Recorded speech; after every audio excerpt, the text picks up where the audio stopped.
Assalamualaikum warahmatullahi wabarakatuh. Alhamdulillahirrabbilalamin. Assalatu wassalamu asrafi ayyuhal mursalin wa ala alihi wa sahbihi ajmain amma ba'du.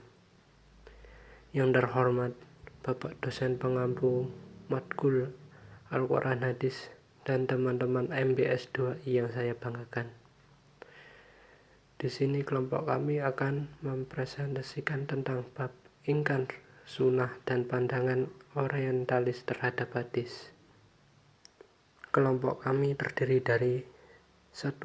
Ega Yogi Utami, 2. Novita Sari Putri, 3. Levidia Savitri, 4.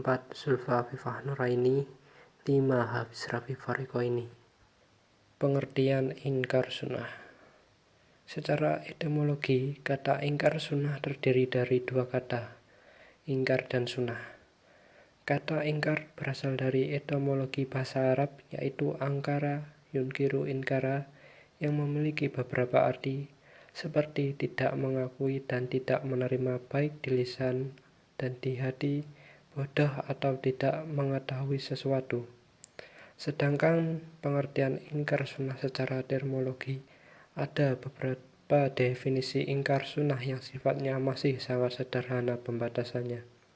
Di antaranya sebagai berikut. 1. Pemahaman yang muncul dalam masyarakat Islam yang menolak hadis atau sunnah sebagai sumber ajaran Islam kedua setelah Al-Quran.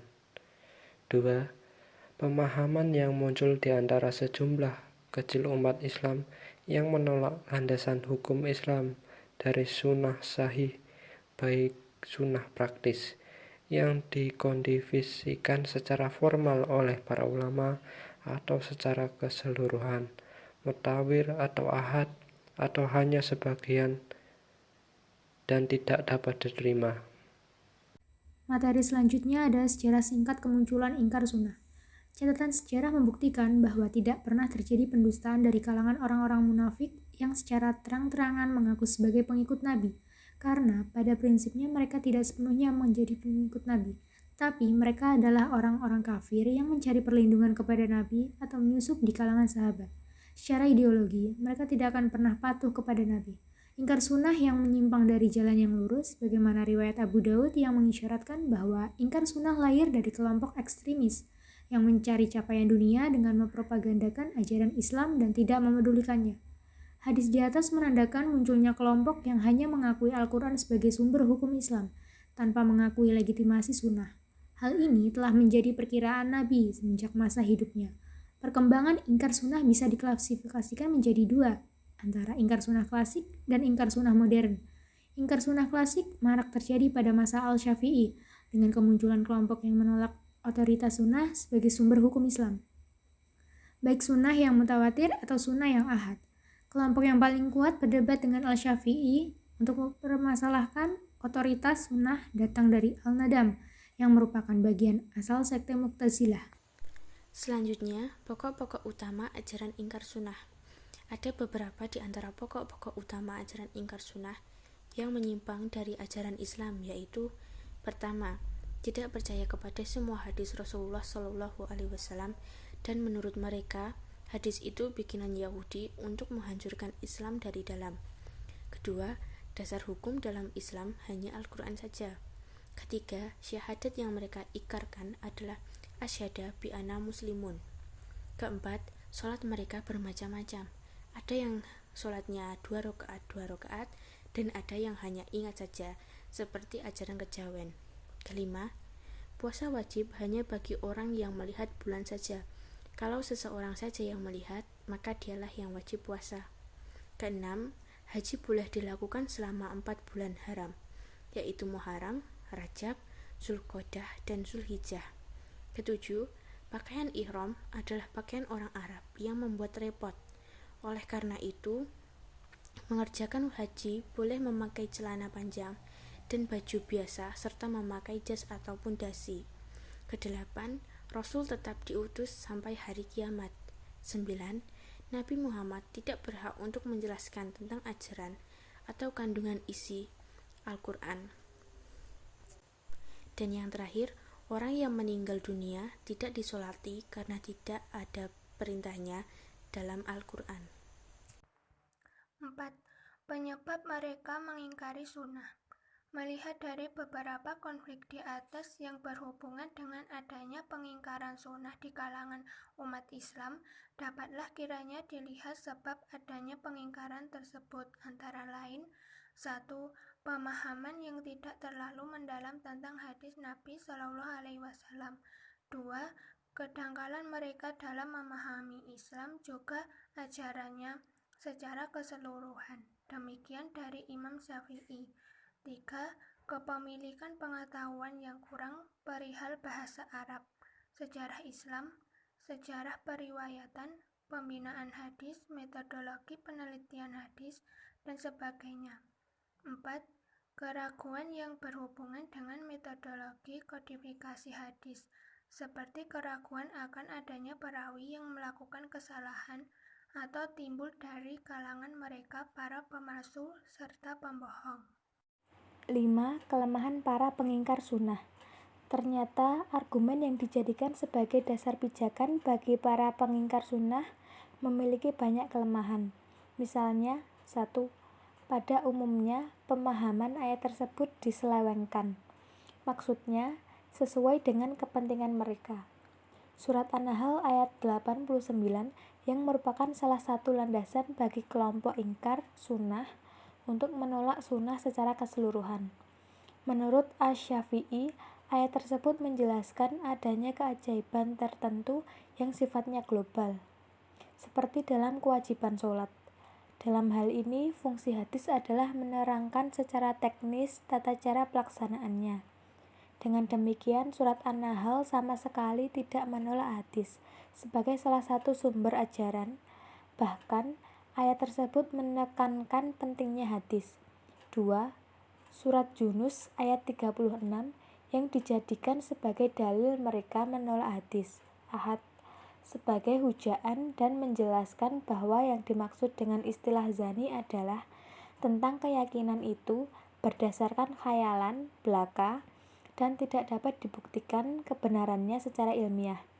Keyakinan yang dinyatakan sebagai zani pada ayat tersebut sama sekali tidak ada hubungannya dan tidak ada kesamaannya dengan tingkat kebenaran hasil penelitian kualitas hadis. 3. Kesohihan hadis ahad bukan didasarkan pada khayalan, melainkan didasarkan pada metodologi yang dapat dipertanggungjawabkan. Pengertian orientalis. Orientalisme berasal dari kata Prancis orient yang berarti timur. Kata orientalisme berarti ilmu-ilmu yang berhubungan dengan dunia timur. Orang-orang yang mempelajari atau mendalami ilmu-ilmu tersebut disebut orientalis atau ahli ketimuran. Menurut Joseph Seup, orientalisme berarti suatu paham atau aliran yang berkeinginan menyelidiki hal-hal yang berkaitan dengan bangsa-bangsa di timur beserta lingkungannya.